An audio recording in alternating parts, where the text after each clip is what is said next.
एक मजेदार बात अभी आप चर्चा में मुझे बता रहे थे कि आदमी के घुटने में दर्द हो रहा है, तो इसका मतलब ये है कि वो कहीं भीतर डिप्रेस है। ये कैसे हो सकता है? ये बड़ी बात है, समझने वाली बात है। सहज है कि बोलते हैं उसने कंधे डाल दिए, सामने वाले व्यक्ति ने कंधे डाल दिए, उसके कंधे झुक गए।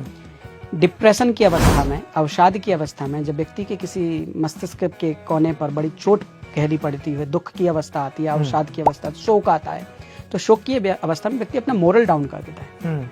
और जब मोरल डाउन होता है तो व्यक्ति खिंच करके नहीं चलता, और खिंच करके नहीं चलेगा तो बॉडी वेट कहाँ जाएगा उसका?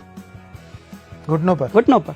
और बॉडी वेट वहां गिरा तो घुटना एक शॉकअप के रूप में काम करता है, वहां जाकर के वात डिपॉजिट होने लगता है। तो वो दर्द का शुरुआत का एग्जैक्ट कारण वहीं से होता है। 90% घुटनों के दर्द को मैं अमूमन देखता हूं तो घुटनों के परसेंट के 90% केसेस ऐसे ही सेडेंट्री लाइफ वाले लोग आते हैं जो कहीं ना कहीं उद्विग्न हैं, उदास हैं, या उनकी गहराई में, उनकी लाइफ में किसी का बेटा खत्म हो गया अर्ली उम्र में, किसी के हस्बैंड खत्म हो गए, किसी की सोसाइटी में कोई ऐसी ट्रेजेडी हुई जो उसकी मेंटल साइकोलॉजी पर इम्पैक्ट डाली।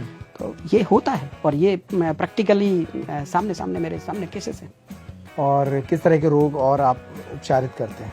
मनोकायिक समस्याएं, जिनको हम साइकोसोमैटिक डिसऑर्डर्स बोलते हैं। व्यक्ति को लगता है कि हमें शरीर में दर्द है, लेकिन कई बार दर्द नहीं होता है, वो दर्द का भ्रम होता है। उसको दर्द हुआ था, वो दर्द लंबे समय तक बना रहा, अब दर्द नहीं है, लेकिन थोड़ा सा भी उसके बारे में सोचता है तो उसको दर्द का आभास होता है। तो हम उसको मना नहीं कर सकते कि आपको दर्द नहीं है, लेकिन धीरे धीरे करके उसको समझना पड़ता है।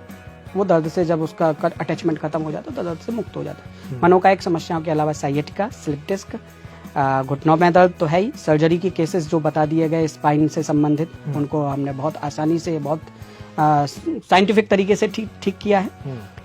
टाइफाइड के केसेस बहुत अच्छे आते हैं हमारे पास। मलेरिया के बिगड़े हुए केस, क्या होता है, मलेरिया से ही होम्योपैथी की खोज भी हुई। अच्छा। मलेरिया में या बुखार में एलोपैथी, जो वर्तमान मॉडर्न चिकित्सा है, ये काम करती है लक्षणों को दबाने का। आपको बुखार दिख रहा है, बुखार दिखना नहीं चाहिए, लेकिन बुखार अंदर बना रहे। तो एलोपैथी का कंसेप्ट ये है, और होम्योपैथी का कंसेप्ट है कि बुखार खत्म होना चाहिए, जब तक दिख रहा है उसको दिखने दो, निकल जाए, जब रहे ही ना तभी उसका क्योर है। तो मलेरिया के केस, टाइफाइड के केस, साइएटिका के केस, स्लिप डिस्क के केस, सर्वाइकल के केस, घुटनों में दर्द के केस, मांसपेशियों में दर्द के केस, इन पर बहुत अच्छा काम है।